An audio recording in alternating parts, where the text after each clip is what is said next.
Indonesia. Indonesia merupakan negara yang memiliki kekayaan alam yang melimpah. Kekayaan sumber daya alam di Indonesia adalah hutan, laut, minyak bumi, gas alam, dan batu bara. Kekayaan hutan Indonesia tentu memberikan manfaat bagi Indonesia untuk menjadi negara maju. Indonesia masuk ke dalam negara yang memiliki potensi kekayaan alam selain belajar dan jaire.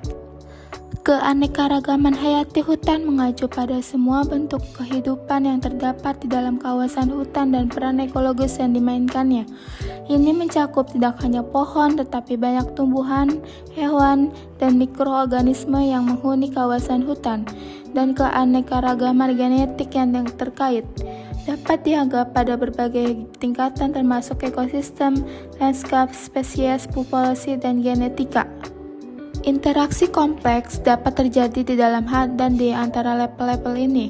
Kompleksasi ini memungkinkan organisme untuk beradaptasi dengan kondisi lingkungan yang terdapat berubah dan mempertahankan fungsi ekosistem.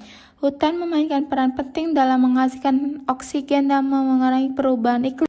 Di lokasi IKN setidaknya terdapat kawasan konservasi esensial seperti Tahura Bukit Soeharto, Hutan Lindung Sungai Wain, serta Cagar Alam Teluk Adang. Keberadaan kawasan tersebut memiliki potensi terancam apabila pembangunan IKN tidak memiliki rencana perlindungan kawasan konservasi. Tidak hanya ekosistem hutan yang terancam, keberadaan populasi satwa liar di 3 kawasan tersebut juga terancam. Pemerintah memiliki tanggung jawab besar untuk memulihkan kembali fungsi hutan dan mempertahankan kawasan konservasi tersebut karena berada di dalam kawasan ibu kota Nusantara.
Tahukah kamu, pada tahun 2100, Jakarta diprediksi akan tenggelam. Hal tersebut kini sudah mulai terlihat buktinya. Daerah daratan lebih rendah daripada daerah lautan. Penyebabnya adalah selain dari global warming yang menyebabkan kutub es mencair, tetapi juga permukaan tanah Jakarta menurun akibat terlalu banyak menampung penduduk 10,56 juta. Dan segala infrastruktur yang ada, sehingga hal tersebut harus segera dicari solusinya. Adapun solusi yang ditawarkan oleh pemerintah adalah pemindahan ibu kota. Ide pemindahan ibu kota pertama kali dicetuskan oleh Presiden Soekarno pada tanggal 17 Juli 1957 loh. Namun baru terrealisasikan pada pertengahan 2019 oleh Presiden Indonesia Joko Widodo. Beliau mengumumkan bahwa ibu kota Indonesia akan dipindahkan keluar Jawa, yakni ke Provinsi Kalimantan Timur. Lantas, mengapa harus Kalimantan Timur untuk menjadi ibu kota? Ibu kota negara yang baru dinilai sebagai posisi sentralnya Indonesia, yaitu sebagai negara kepulauan. Sehingga dengan kata lain, dari berbagai penjuru kepulauan Indonesia, sama dekatnya ke ibu kota negara yang baru.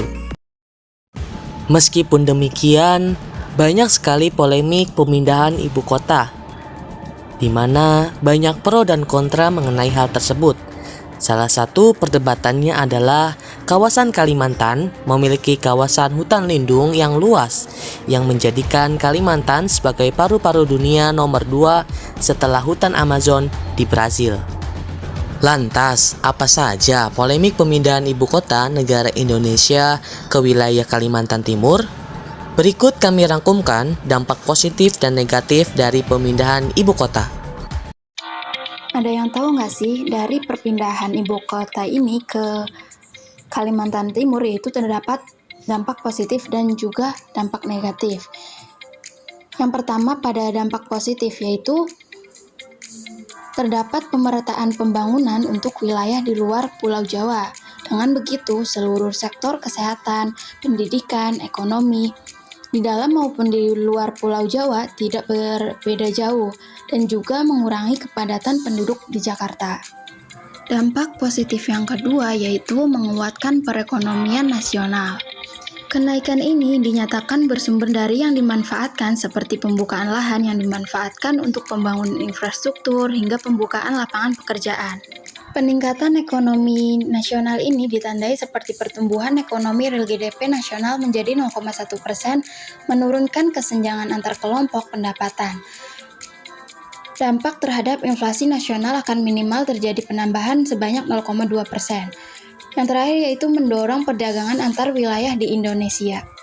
Dengan adanya proyek pembangunan IKN atau Ibu Kota Nusantara yang terletak di daerah Kalimantan Timur, tentunya akan memberikan dampak positif dan juga dampak negatif pada beberapa sektor, seperti sektor lingkungan, sektor perekonomian, dan sektor sosial.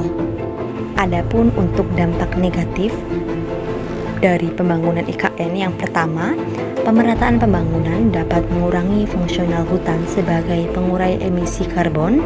Selain itu akan mempengaruhi kualitas lingkungan, baik itu penurunan kualitas udara, tanah maupun air. Yang kedua, terancamnya flora dan fauna. Jika hal ini terjadi, tentunya akan mengganggu kesetimbangan ekosistem. Yang ketiga, penurunan fungsional kawasan tersebut yang diakibatkan oleh pembukaan lahan secara besar-besaran dengan cara deforestasi berbagai kawasan hijau. Pada akhirnya dapat menyebabkan bencana yang tidak dapat dihindari seperti banjir, longsor, dan lain sebagainya. Dan yang keempat, membengkaknya nilai APBN yang menyebabkan jumlah hutang pemerintah semakin besar. Adanya sebuah polemik tersebut, tentunya besar harapan dari pemerintah agar bisa mengatasi permasalahan tanpa ada yang dirugikan. Untuk solusi yang bisa ditawarkan dari polemik di IKN ini, pemerintah bisa membuat sebuah aturan ataupun kebijakan mengenai konservasi kawasan hutan lindung yang ada di sekitar IKN tersebut. Supaya ketika IKN ini diresmikan dan berdiri beberapa tahun atau bahkan bisa berpuluh-puluh tahun, kondisi hutan lindung di Kalimantan ini akan tetap terjaga keanekaragaman hayatinya, sehingga di kemudian hari tidak ada punahan baik dari flora ataupun faunanya karena kawasan tersebut yang telah dialihfungsikan.